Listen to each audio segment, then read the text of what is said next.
vow not to be the cause of destruction in another woman's life, but rather to be a gleaming beacon of hope to the women around us. We pledge to be a source of encouragement and happiness to each other as women in the public service.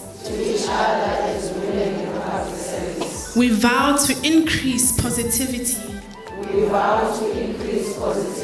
in each other's lives, as well as in those whom we strive to serve with humility and grace.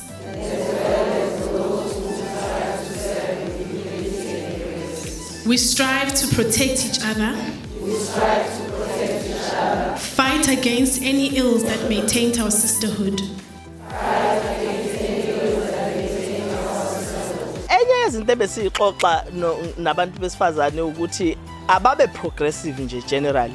And ukuba progressive kusho ukuthi laba abaku management abakwazi ukumanage ngendlela eqotho, bakwazi ukuthi ba support abantu besifazane abanye abangaphansi kwabo, bakwazi ukuthi njengoba abaku management bekhuphuka kube khona abantu besifazane abakhuphuka nabo.